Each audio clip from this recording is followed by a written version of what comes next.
چنانچہ مسلم شریف میں ابو ہریرہ رضی اللہ عنہ سے روایت ہے کہ الصلوات الخمس والجمعۃ الی الجمعۃ ورمضان الی رمضان مکفرات ما بینہن اذا اجتنبت الکبائر. اگر کبائر سے بچا جائے تو جمعے سے جمعہ 5 نمازیں اور ایک رمضان سے دوسرے رمضان تک کے جتنے گناہ ہوتے ہیں وہ سارے کے سارے اللہ تعالیٰ معاف فرما دیتے ہیں.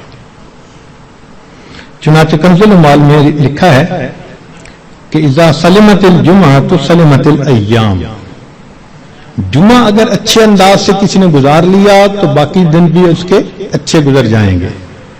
وَإِذَا سَلِمَ رَمَضَانُ سَلِمَتِ السَّنَةُ. اور جس نے رمضان اچھے انداز سے گزار دیا آنے والا پورا سال اس کا اچھا گزار دیا جائے گا. امام ربانی مجدد ثانی رحمۃ اللہ علیہ اپنی مکتوبات میں فرماتے ہیں کہ یہ رمضان کا مہینہ آنے والے سال کا ایک نمونہ ہوتا ہے. جس انداز سے بندہ گزارتا ہے اللہ تعالیٰ بقیہ سال انہی اعمال کی توفیق عطا فرما دیتا ہے. مثال کے طور پہ ایک نوجوان اگر چاہتا ہے کہ میں اپنی آنکھوں کا پرہیز کروں، غیر محرم سے اپنی آنکھوں کو بچاؤں، تو وہ رمضان میں اس کی مشق کر لے. اگر پورا رمضان غیر محرم سے نظر بچا لی بقیہ پورا سال اللہ اس کو توفیق عطا فرما دے گا. آپ پورا رمضان تہجد کی پابندی کر لیجئے، تلاوت کی، اعمال کی پابندی کر لیجئے، اور پھر دیکھیے بقیہ پورا سال وہ کام کس طرح آسان ہو جاتے ہیں. اللہ تعالیٰ توفیق دے دیتے ہیں اس بندے کو. اس لیے ہمارے اکابر رمضان کو بہت اہتمام کے ساتھ گزارتے تھے. بلکہ بخاری شریف کی روایت ہے کہ ایک صحابیہ حج پہ جانا چاہتی تھی، خامن نے نہ کر دی. پوچھا بھی کیوں؟ اس نے کہا سواری نہیں ہے. اس نے کہا فلاں اونٹ تو ہے. اس نے کہا وہ میں نے صدقے کی نیت کر لی، اب وہ میرا نہیں، وہ اللہ کا ہے، اب میں تمہیں نہیں لے کے جا سکتا. خاموش ہو گئی. خامن جفت کر کے واپس آیا تو وہ عورت نبی الاسلام کی خدمت میں حاضر ہوئی. اے اللہ کے حبیب صلی اللہ علیہ وسلم، میرا بڑا جی چاہتا تھا میں حج کروں، مگر میرے خامن نے کہا کہ سواری نہیں، اور میں نے صدقے کا اونٹ تھا بتایا تو اس نے کہا میں اس کو نہیں استعمال کر سکتا. تو نبی علیہ السلام نے پہلے تو خامن کو سمجھایا کہ دیکھو یہ حج کا عمل بھی اللہ کے راستے میں جانے والا عمل تھا. تم اگر اس اونٹ پر اس کو یہ حج کروا دیتے تو اس میں کوئی حرج نہیں تھا، مگر ساتھ ہی یہ فرما دیا اس عورت کو کہ اچھا اب تم رمضان میں عمرہ کر لینا، اللہ تعالیٰ تمہیں میرے ساتھ حج کرنے کا ثواب عطا فرمائے گا. یہ بخاری شریف کی روایت ہے. تو رمضان مبارک کو اللہ رب العزت نے ایسی فضیلت عطا فرمائی. چنانچہ کنز العمال میں ہے کہ اذا کان اول لیلۃ من شہر رمضان صفدت الشیاطین ومردت الجن. کہ جب رمضان کی پہلی رات آتی ہے تو شیاطین، سرکش جن، ان کو قید کر دیا جاتا ہے، باندھ دیا جاتا ہے. خبردار میرے پیارے حبیب صلی اللہ علیہ وسلم کے امتیوں کے روزوں کو تم خراب نہ کر سکو، تو شیاطین کو باندھ دیا جاتا ہے. وغلقت ابواب النار فلم یفتح منها باب. جہنم کے سارے دروازے بند کر دیے جاتے ہیں، پورا رمضان بند رہتے ہیں. وفتحت ابواب الجنت فلم یغلق منها باب. اور جنت کے سارے دروازے کھول دیے جاتے ہیں اور ان دروازوں کو پورا مہینہ بند نہیں کیا جاتا. سبحان اللہ. اللہ رب العزت اس مہینے میں جنت کی سیل لگاتے ہیں. وَيُنَادِي مُنَادٍ كُلَّ لَيْلَةٍ. اور ایک ندا دینے والا فرشتہ ہر رات یہ ندا دیتا ہے، یا باغی الخیر اقبل. اے نیکی کے متلاشی آگے بڑھ. ابتغاء سے ہے یہ لفظ باغی الخیر. وَيَا بَاغِيَ الشَّرِّ اقصر. اے برائی کو تلاش کرنے والے تھم جا، رک جا. وَلِلَّهِ عُتَقَاءً مِّنَ النَّارِ وَذَلِكَ كُلَّ لَيْلَةٍ. ہر رات میں اللہ تعالیٰ جہنم سے جہنمیوں کو بری فرما دیتے ہیں. اب یہاں طالب علم کے ذہن میں ایک سوال پیدا ہوتا ہے کہ رمضان مبارک میں شیاطین تو قید ہو گئے، پھر کیوں برائیاں ہوتی ہیں، غفلتیں ہوتی ہیں؟ تو علماء نے اس کے کئی جواب دیے. ایک جواب تو انہوں نے دیا بھائی بڑے شیاطین تو قید ہو گئے، اب چھوٹے شتونگڑے بھی تو ہیں، اور ہم اتنے غافل کہ شتونگڑے ہی کام دکھا جاتے ہیں.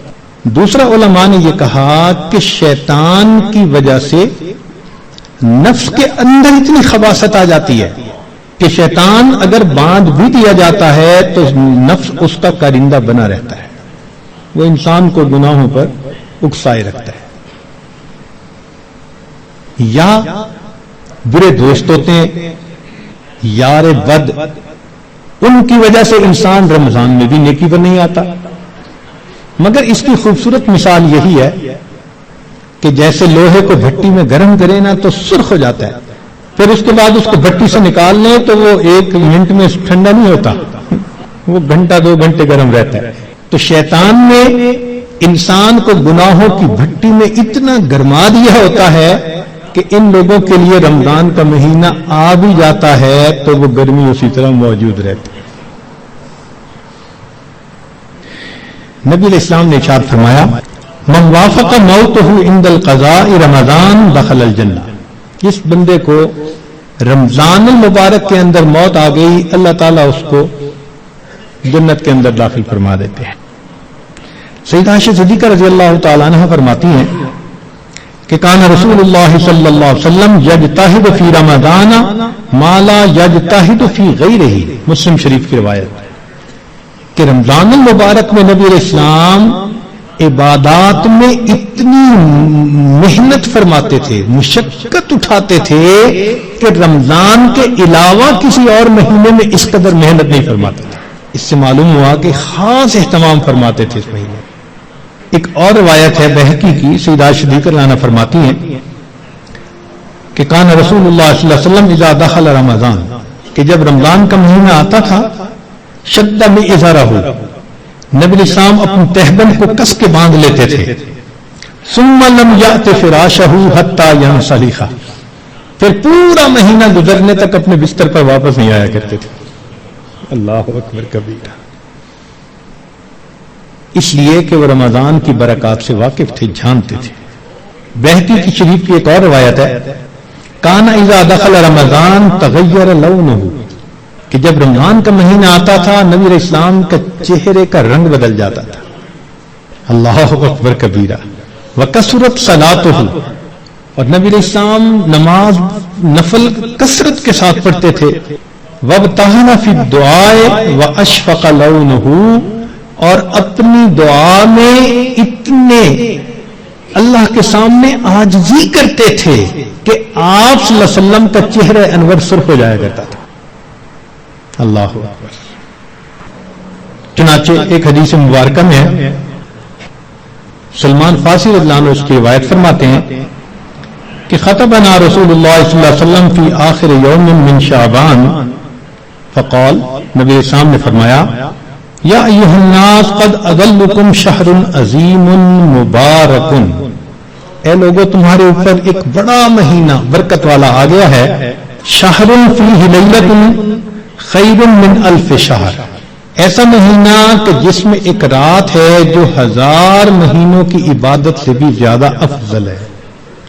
شہر جعل اللہ صیامہ فریضہ، ایک ایسا مہینہ جس کے روزے کو اللہ رب العزت نے فرض فرمایا. وقیام لیلہ تطوعا، اور رات کے قیام کو اللہ نے اپنے قرب کا ذریعہ بنایا. من تقرب فیہ بخصلۃ من الخیر کان کمن ادى فریضۃ فیما سوا، جس نے رمضان میں نفل عمل کیا ایسے اجر ملے گا جیسے رمضان کے علاوہ اس نے کسی فرض کے اوپر عمل کیا تھا. ومن ادى فریضۃ فیہ کمن کان کمن ادى 70 فریضۃ فیما سوا، جس نے ایک فرض پر عمل کیا اس کو 70 فرض جو غیر رمضان میں ہوتے ہیں اس کے برابر اجر عطا کیے جاتے ہیں. یہاں سے معلوم ہوا کہ اللہ رب العزت رمضان مبارک میں انسان کے اعمال کا ریٹ 70 گنا بڑھا دیتے ہیں، ملٹیپلائی. سبحان اللہ. ایک ایک عمل کو دنیا ریٹ انکریز کرتی ہے تو 10% اور 20%، 10واں حصہ 20واں حصہ. اللہ تعالیٰ ریٹ بڑھاتے ہیں تو کیا 70 گنا، 70 سے ضرب دے دی. اس لیے کہ وہ شہنشاہ حقیقی ہے، وہ اپنے بندوں کو اتنا اجر دینا چاہتا ہے کہ ان کے گناہوں کی ظلمتیں ختم ہو جائیں. تو ایسے وقت میں ہمیں بھی چاہیے کہ ہم اپنے اعمال اللہ رب العزت کے حضور پیش کریں. چنانچہ نبی الاسلام نے ارشاد فرمایا هو شہر الصبر والصبر ثوابہ الجنہ، یہ صبر کا مہینہ ہے اور صبر کا بدلہ جنت ہے. وشہر المواسات، غمخاری کا مہینہ. سبحان اللہ. چنانچہ اسی حدیث میں آگے نبی الاسلام نے ارشاد فرمایا کہ اولہ رحمت، اس مہینے کے پہلے 10 دن رحمت، وَأَوْسَطُهُ مَغْفِرَةٌ، درمیان کے 10 دن مغفرت.